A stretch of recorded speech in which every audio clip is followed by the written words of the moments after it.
Bonjour et bienvenue dans Crunch, le podcast qui fait croustiller le rugby avec la rédaction de l'équipe. Bonjour la rédaction de l'équipe. Bonjour. Salut. Bonjour. Cette semaine, après le nouveau festival de cassage de rein de Cheslin Kolbe lors du quart de finale de Coupe d'Europe contre l'Ulster, remporté 36-8 par Toulouse, on va se consacrer corps et âme à l'ailier sud-africain qui fait croustiller le top 14 depuis pour la 4e saison. On va colbiser avec les journalistes de la rubrique rugby de l'équipe. Aujourd'hui, Alexandre Bardot. Salut Alex. Bonjour. Aurélien Bouisset, docteur S Springbok. Salut Aurélien. Bonjour. Et Laurent Campistron, docteur S Stade Toulousain. Salut Lolo. Salut. Vous savez tout, alors c'est parti, flexion liée jeu.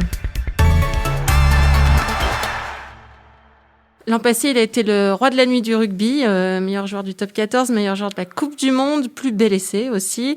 Il est la coqueluche de Toulouse, quasiment depuis son arrivée en 2017, le chouchou de la palette de l'équipe aussi, pour son crochet qui renvoie un peu salement les défenseurs chez Mamie. Avec son casque et ses chaussettes baissées, il est quasiment devenu l'attraction numéro 1 du rugby français. Cheslin Kolbe a 26 ans, ou 27, donc vous écoutez le podcast avant ou après le 28 octobre.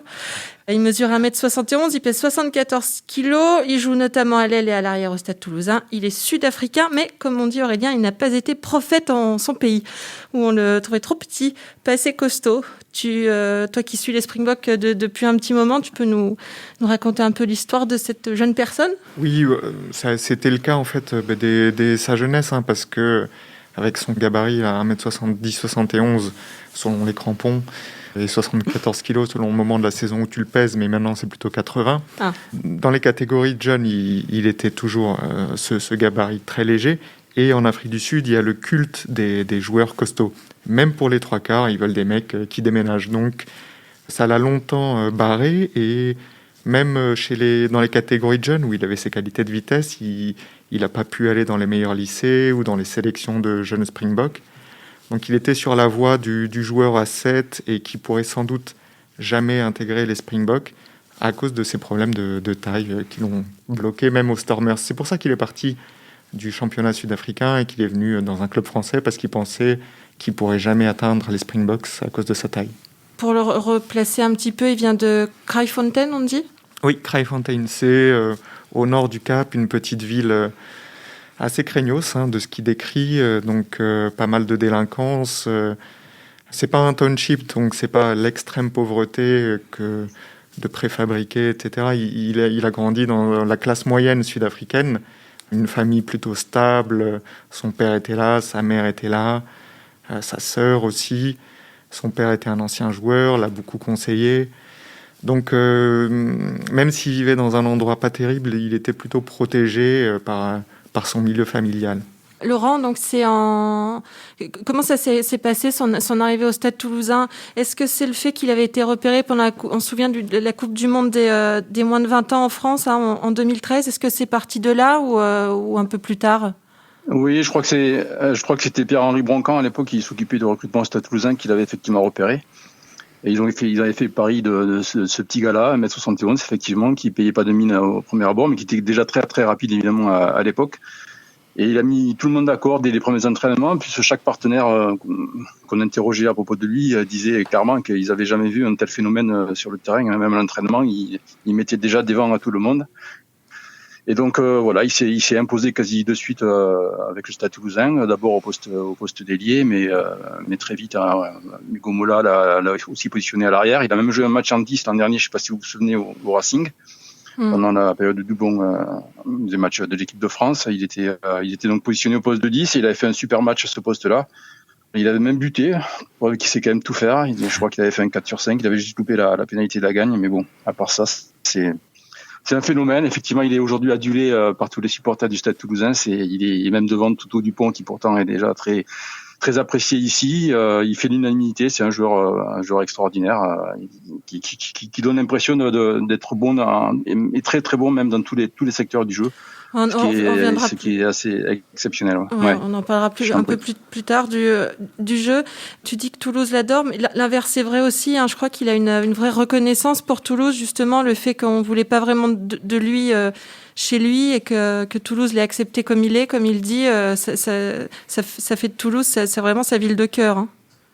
Absolument, ouais. Il est très reconnaissant envers Toulouse, qui effectivement l'a recruté pour les qualités, ses qualités sur le terrain et non pas pour son physique.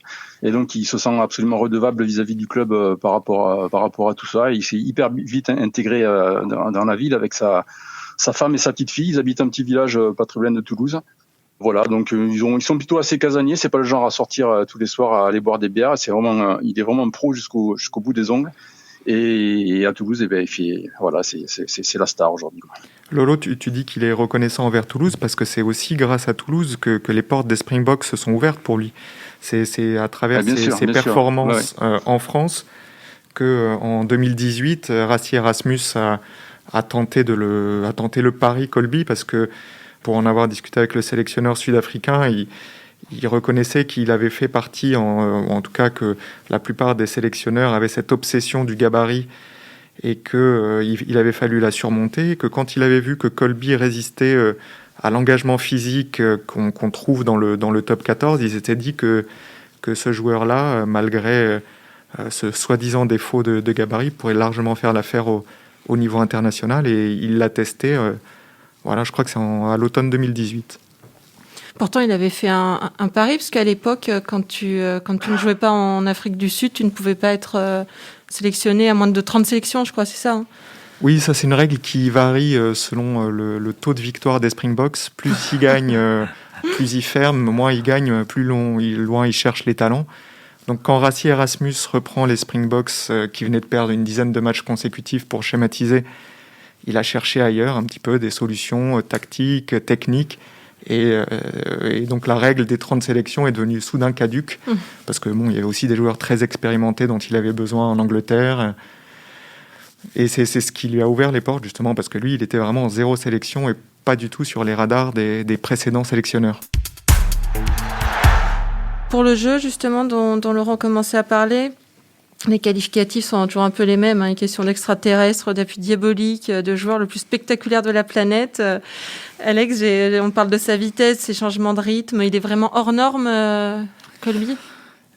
Oui, il est totalement hors norme parce que il va très vite, parce qu'il n'a pas la vitesse d'un athlète. Si on compare par exemple avec il y a un joueur de rugby à 7 américain, je crois que c'est Calvin Hiles, si je ne me trompe pas, qui vient du sprint, qui valait moins de 11 secondes au 100 mètres, qui était même aux sélections olympiques pour aller aux Jeux en 2016, si je ne me trompe pas. En fait, c'est pas du tout le même type de course. Hiles, quand il court, on voit vraiment la course du sprinter et un peu moins de facilité que Colby a à changer de direction. Colby, il va très très vite, il a une belle course, pas une course de sprinter qui lève très haut les genoux, et puis surtout, il a une course adaptée au rugby parce qu'il a cette capacité par un appui sec, à changer de direction et à garder sa vitesse ensuite, malgré le changement de direction. Ça, c'est exceptionnel. C'est ce qui fait que, par exemple, hier, il a enrhumé 2 fois les défenseurs irlandais sur son crochet intérieur, qu'on a vu tous des milliers et des milliers de fois, qui continue à surprendre les défenseurs, mais il n'y a même pas de quoi se moquer, en fait, parce que nous-mêmes, il nous surprend, en fait. On sait qu'il va le faire, mais on ne s'attend pas à ce que ça aille à nouveau si vite, à ce que ça passe à nouveau si facilement. Et hier, en faisant la palette dont tu parlais tout à l'heure, j'ai essayé de comprendre comment ça marchait, et il a fallu qu'on regarde plusieurs fois. J'ai même demandé l'aide à un moment d'Ian Sternis pour dire « mais tu vois bien la même chose que moi ».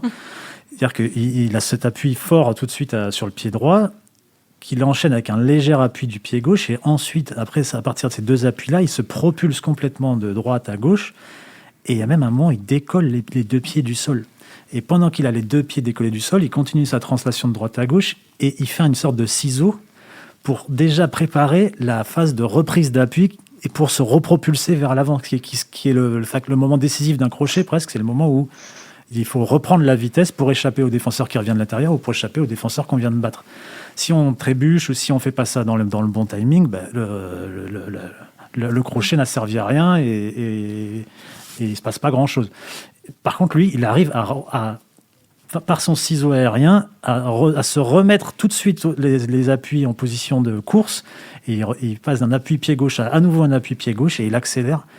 Et c'est fascinant, en fait. Il faut le voir plusieurs fois pour comprendre comment ça fonctionne.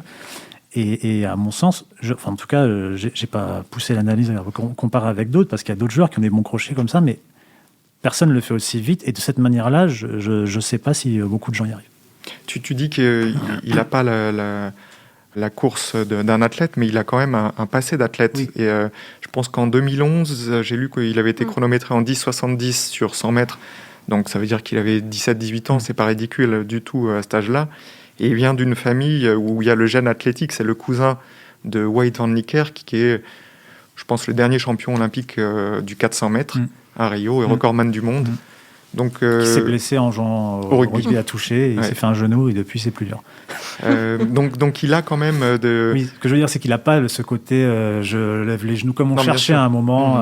Et on en faisait venir des entraîneurs d'athlètes dans le rugby pour apprendre les joueurs à courir. Lui, il a une des qualités d'athlète pur et de sprinter, on sent, mais il n'a pas cette course un peu caricaturale. Bien sûr, c'est plus adapté au rugby finalement. Plus adapté au rugby, ouais. Laurent, tu en parlais, on peut le faire jouer un peu partout. Justement, après le match contre le Racing dont tu parlais, où il avait joué 10, c'était une coach de Médard qui t'avait dit, je crois que c'était toi d'ailleurs, il disait Chess, tu le mets à l'aile, en 15, en 10, au centre, il est bon. En fait, tu le mets où tu veux, c'est le meilleur. C'est ça. Et Hugo Mola a même coutume de dire qu'il pourrait jouer à tous les postes du 8 au 15. Il disait même le 8 parce que je crois qu'il avait poussé derrière une mêlée, plusieurs mêlées d'ailleurs, à la fin du match de la demi-finale contre La Rochelle l'année du titre en 2019. Quoi. En fait, il peut tout faire, ce gars-là. C'est assez impressionnant. Et moi, ce qui m'impressionne le plus, au-delà évidemment de ses qualités de dribble, de vitesse, c'est tout ce qu'il fait par ailleurs dans d'autres secteurs du jeu. Quoi. C'est sous les chandelles, il est phénoménal. Il est d'une technicité absolue parfaite, quoi. On a encore vu hier, je sais plus si c'était Cory ou Keno qui l'a soulevé à un moment donné, mais je pense qu'il devait être à 5 mètres du haut, à 5 mètres de hauteur à la réception du ballon. Et puis il relâche pas un ballon au sol.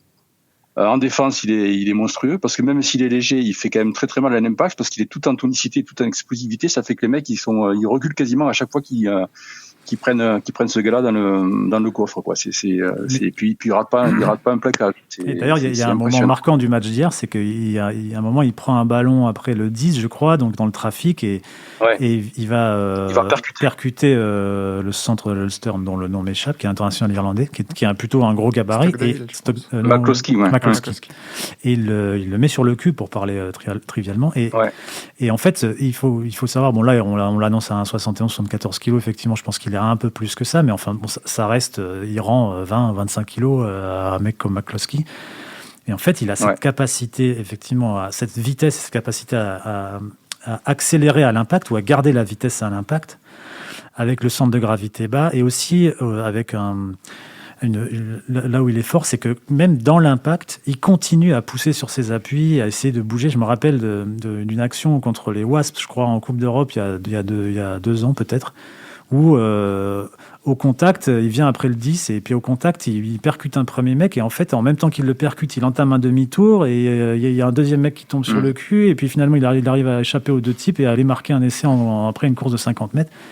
Tout ça, quand on pèse 80 kilos, bon, c'est vraiment le signe d'une qualité musculaire, de tonicité extraordinaire. Et ce que j'aimerais savoir, pour l'instant, on n'en a jamais trop parlé, je crois, c'est qu'il a...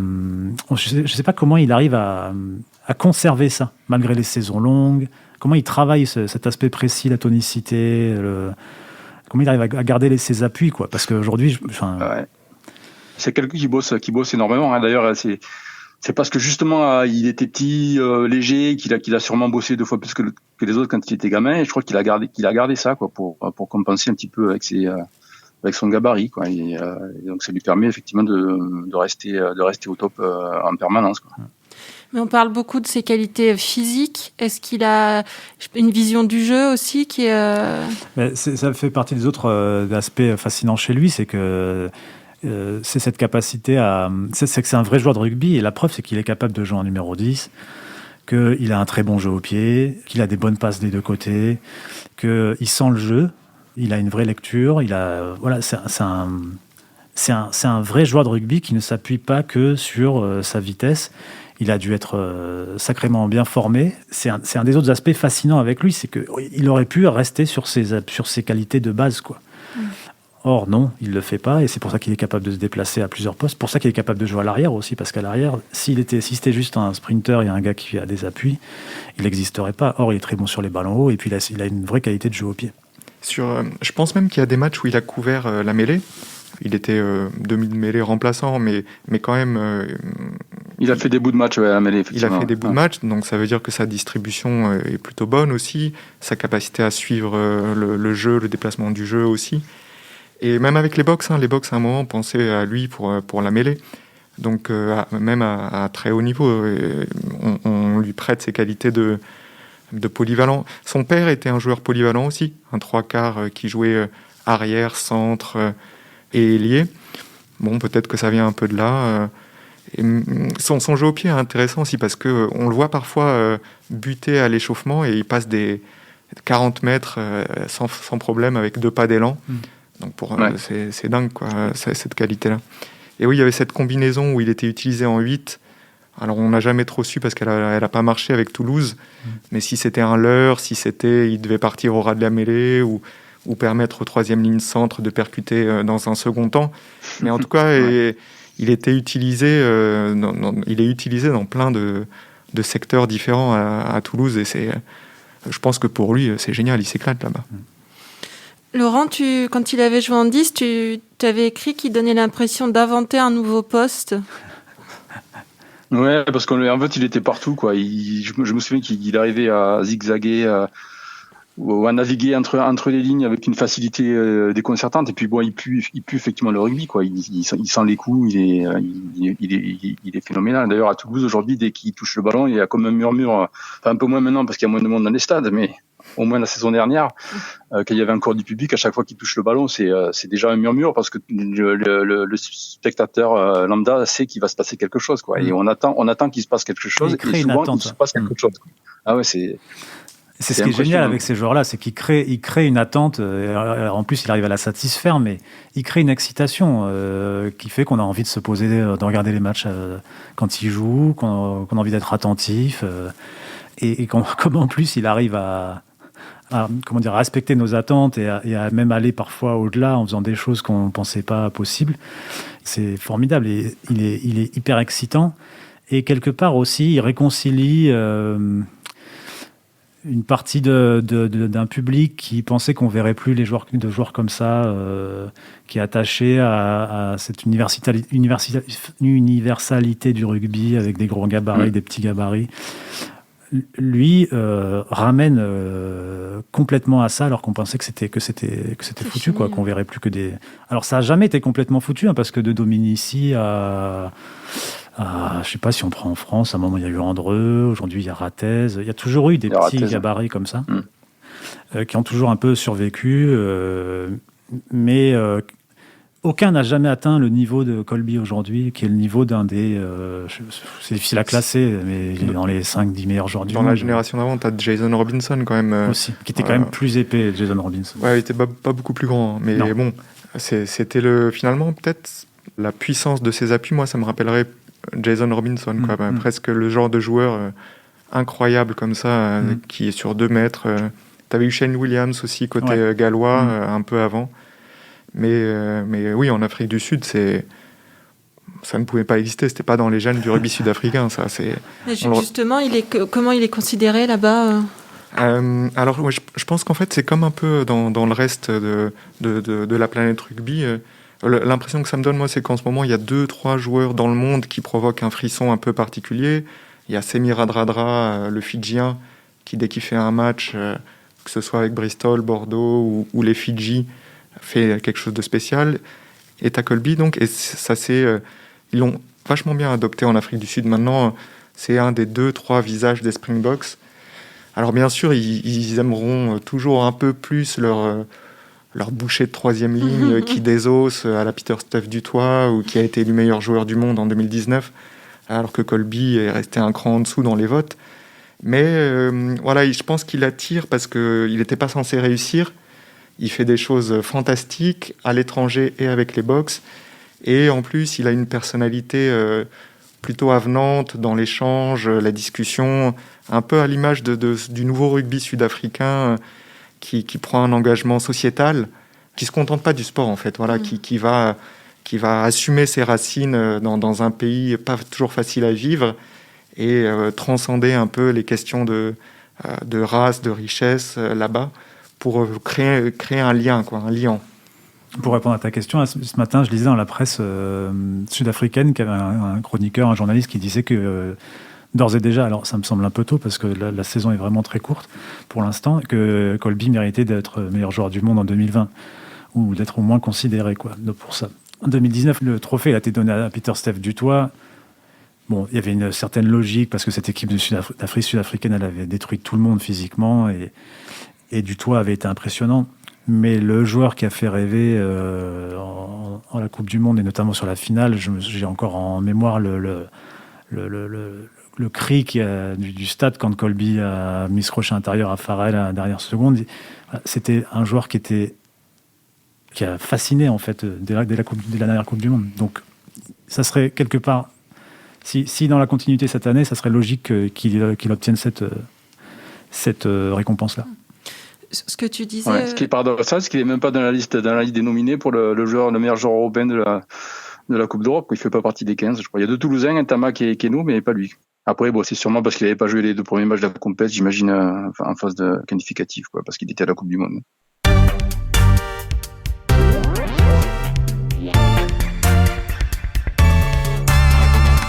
Sur ce que tu disais là sur ces joueurs de rugby en Afrique du Sud qui dépassent le rugby, ça, il a passé aussi le confinement en Afrique du Sud, Colby. Oui, il était rentré chez lui autour du Cap pour ses vacances. Et quand le confinement ça a été déclaré en France, il était toujours là-bas et le Stade toulousain l'a autorisé à rester. Et il racontait dans une interview qu'il a donnée à Lolo en juillet, je crois, qu'il s'était investi. Ouais, mi-juillet. Raconte, Lolo, c'est toi qui l'as vu à ce moment-là, donc vas-y. Effectivement, il est parti juste avant le confinement en Afrique du Sud. Et du coup, quand le confinement a été pris, il a demandé au Stade toulousain ce qu'il devait faire. Et le stade l'a autorisé à rester là-bas. De toute façon, il ne pouvait pas faire grand-chose de plus à Toulouse. Donc, autant qu'il reste dans sa famille là-bas, qu'il voyait pas très souvent. Et il en a profité pendant 3 semaines, je crois, sur la durée du confinement pour s'engager auprès d'une association qui avait été montée par un ami à lui. Et il distribuait donc des repas, des boissons dans certains quartiers pauvres de Crayfontaine, donc de la banlieue du Cap où il a grandi. Et donc ça a duré 3 semaines, quoi.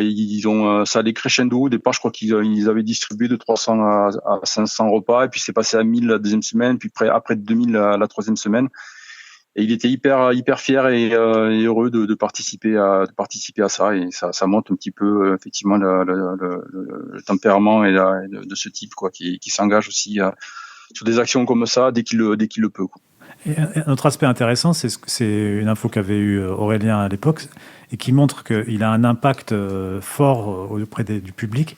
C'est que la boîte de Jay-Z, la boîte de promotion, l'agence sportive, l'a récemment prise sous contrat. C'est le 2e joueur de rugby, c'est ça, Aurélien ? Oui, c'est Rock Nation Sports. C'est donc la branche sportive d'une agence de management créée par Jay-Z.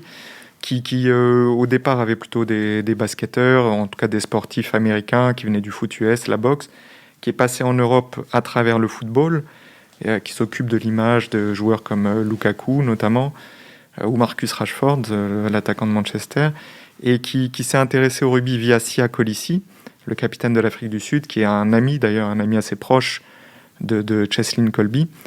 Et donc au départ, Kolisi les intéressait beaucoup, et finalement, en creusant un peu sur le personnage de Colby, ils ont décidé d'en faire leur 2e joueur de rugby. Voilà, ce qui montre que son image peut vraiment dépasser le cadre purement rugbystique. Et puis, je pense que ils doivent se rendre compte, même Rock Nation, que son impact sportif crée un buzz immédiat et peut-être même plus fort que celui d'un joueur comme Kolisi, qui est un 3e ligne, un joueur moins spectaculaire dans le purement côté rugby, quoi. C'est un joueur à highlights, quoi. C'est un joueur comme il y a des joueurs NBA comme ça qui font des top 10. Mais Colby, c'est ça. On peut faire des clips sur les ballons qui touchent, quoi. Ouais. Ça peut être la star du rugby, la star que le rugby se cherche depuis, peut-être même depuis Lomu. Je ne sais pas si on a eu vraiment. Je sais pas. Je pense que Lomu, ça me semble. C'était tellement une rupture dans l'histoire du rugby que c'est un peu hors norme, quoi. Mais C'est le retour avant l'avant l'OMU, justement. Oui, c'est ça. Non, mais ça peut être Après, un des 4-5 visages du rugby des 4-5 prochaines années, comme je disais tout à l'heure, avec des mecs comme Radradra, peut-être Ntamak en France, Colissi, et puis des All Blacks qui vont arriver, auxquels je pense pas. Voilà, on a moins l'impression que c'est possible aujourd'hui qu'un seul joueur porte tout et incarne le rugby comme l'a fait l'OMU à l'époque. Mais ce serait déjà pas mal qu'il y ait 3-4 mecs spectaculaires, soit par leur jeu ou leur personnalité. Ça ferait du bien à cette discipline. Et je me souviens plus, il a fait quel choix pour l'été prochain ? Les JO ou les Lions ? Il n'a pas encore décidé ? Je pense que ce sera les Lions. Il rêve de faire la tournée des Lions. Ça, il me l'avait dit justement lors de l'interview qu'on avait fait en mois de juillet. Quoi. Oui, il te dit que c'est une fois dans une carrière. Ouais. Ce qu'on n'a pas dit, c'est qu'il a une médaille de bronze olympique quand même en 2016 avec le rugby à 7 sud-africain. Donc une partie de ses objectifs à 7 est faite, alors que les Lions, c'est maintenant ou jamais. Et ce qu'on mesure mal, nous, ici, c'est le prestige que génère une tournée des Lions. Pour eux, c'est aussi important qu'une Coupe du Monde. De battre les Lions, c'est aussi valorisant pour un palmarès que gagner la Coupe du Monde. Donc, pour rien au monde, il voudra rater ça. Laurent, sur le fait que ça pourrait être une star, on t'a pas entendu ? Moi, je pense que ça, ce qui me fait dire qu'il peut le devenir, c'est il n'a que 26 ans, il va bientôt avoir 27, donc on peut estimer qu'il n'est même pas encore arrivé à maturité, quoi. Donc ça laisse quand même entrevoir quelque chose d'encore plus phénoménal, peut-être d'ici 2-3 ans, quoi. Donc oui, pourquoi pas, la star de rugby planétaire, moi j'y crois, ouais, ça peut le faire.